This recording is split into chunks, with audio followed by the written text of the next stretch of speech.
Tumepata bahati ya Hifadhi ya Taifa Tanzania kupitia hifadhi zake 10 kuwania kwenye tuzo zinazotolewa na taasisi inaitwa World Travel Awards, taasisi ya nchini Uingereza ambayo inakusanya vivutio vyote vya dunia na kuweka pamoja kwa maana ya kuvishindanisha, na lengo la kufanya hivyo ni kutangaza hifadhi zetu nje ya Tanzania, lakini pia kuitangaza Tanzania duniani na hivyo kuvutia wageni wengi kuja nchini. Na hii ni mara ya ngapi kwa Tanzania kushiriki tuzo hizo? Kwa mwaka huu ni mwaka wa 7, na kwa miaka 6 mfululizo tumefanikiwa kuingiza hifadhi 2. Kwa hifadhi kubwa ya Serengeti ambayo imeshinda mara 6 mfululizo, lakini pia na hifadhi ya taifa ya Mlima Kilimanjaro nayo imeshawania tuzo hizo. Na kwa mwaka huu hizo hifadhi 10 zilizoingia katika kuwania tuzo hizo ni hifadhi zipi? Mwaka huu tumepata basi hifadhi 10 ambazo zinaingia katika vipengele tofauti, na ushindani wetu uko ndani ya bara la Afrika. Tunashindana na nchi nyingine zenye vivutio kama za kwetu ya hifadhi kutoka katika bara la Afrika. Na hifadhi ambazo zinashindanishwa ni hifadhi ya Serengeti, hifadhi ya taifa ya Mlima Kilimanjaro, hifadhi ya taifa ya Arusha, hifadhi ya taifa ya Tarangire, hifadhi ya taifa Kitulo, hifadhi ya taifa Ruaha,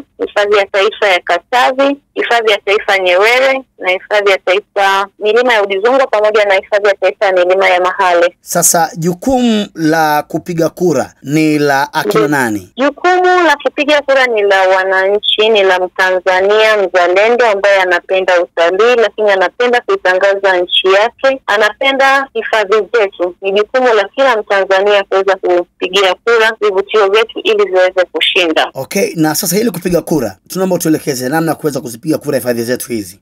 Kwenye hatua za kupiga kura, hii taasisi imetoa link ambayo mtu anaweza kuingia kupiga kura, na linki hiyo ni www.worldtravelawards.com/vote. Kiingia kwenye www.worldtravelawards.com, utafungua linki hiyo, utakwenda kubofya kidude cha vote, halafu utajisajili kwa email yako pamoja na password, utaregister. Ukiregister utaandika majina yako mawili, jina la kwanza na la pili, utarudia kuandika email yako, alafu utatengeneza password nyingine kama ambavyo wanakuelekeza, na baada ya hapo utaverify kwamba wewe sio robot anayepiga email, utasubmit. Ukisha submit, utafunga hiyo page ya website, utakwenda kwenye email yako, utafungua, utakuta wamekutumia email ya kuverify kwamba ni email yako iliyotumika kupiga kura. Utaiverify, itakurudisha kwenye ile page ya kupigia kura na utaclick continue voting. Kwa nini wanafanya hivyo? Ni kuhakikisha kila mtu anapiga kura ni mtu kamili, sio robot, lakini kuhakikisha ni wewe binafsi umepiga pia kura. Kwa hiyo cha muhimu kwenye zoezi hili lazima uverify your email ili tuwe na uhakika wa kura yako. Ukipiga kura bila kuverify hawatoihesabu. Baada ya hapo utakwenda kwenye kipengele cha Afrika na utaona zile kategori ambazo ziko pale, vipengele ambavyo sisi tunashindanishwa, imeandikwa outstanding vote, iko zaidi ya 100. Utaselect kwenye vipengele vya Afrika. Sisi tuko kwenye kipengele cha Afrika, na kwenye vipengele hivyo tuko katika vipengele 8 ambavyo hifadhi zetu zinawania hizo tuzo. Kuna kipengele cha kwanza ambacho ni hifadhi bora yenye wanyama Big 5, African Leading National Parks with Big 5. Hiyo nafikiri kwa mtu anayenifuatilia sasa hivi iko kati ya namba 11 au 12. Alafu kuna hifadhi namba 25 au 26 kulingana na timu yake ambavyo itafunguka, ni African Leading Cultural National Park. Alafu utaendelea mpaka namba 29 ni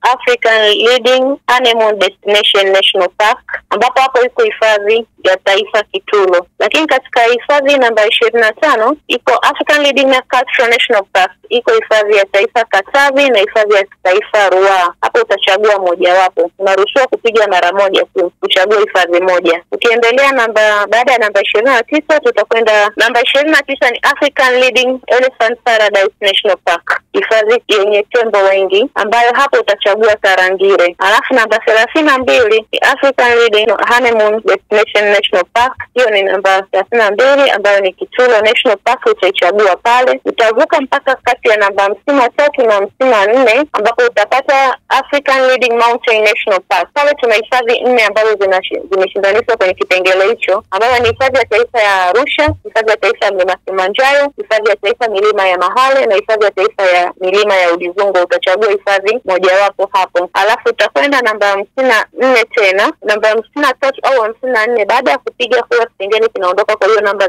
zinajipanga upya. African Leading National Park, ambapo hapo pana hifadhi ya taifa ya Serengeti. Utaipigia kura Serengeti, na tutakwenda mpaka namba 58 hapo iko African Leading Tourist Attraction. Hapo utapata hifadhi ya taifa ya Mlima Kilimanjaro, utaipigia kura. Baada ya hapo tutakwenda namba 62 ni African Leading Scenic National Park, ambapo hapo hifadhi ya taifa Nyerere itapigiwa kura. Baada ya hapo utakuwa umekamilisha zoezi lako. Pia usisahau kuipigia nchi kama Tanzania kwenye namba 26, uchagua kama ni African Leading Destination ili wageni waendelee kuja nchini kwetu. Okay, sawa. Na pengine baada ya ushindi huu, baada ya kuwa tunapokea ushindi huu, kama taifa na hata mwananchi mmoja pengine, huwa tunanufaika na nini haswa? Cha kwanza kabisa, kwa faida ya nchi na wananchi, cha kwanza tumetangaza hifadhi zetu nje ya mipaka ya Tanzania, nje ya Afrika, lakini pia kwa dunia. Lakini baada ya kuitangaza hifadhi zetu, tunategemea kupata wageni wengi zaidi ambao watakuja kutembelea huku. Na wageni wakifika wanatusaidia sisi kwa kutupatia fedha za kigeni, ambao serikali inatumia fedha hizi katika shughuli mbalimbali za kiserikali na kijamii. Kwa hata mwananchi yule wa chini, mgeni anapofika katika nchi hii anafaidika kutokana na fedha zinazoingia kupitia utalii.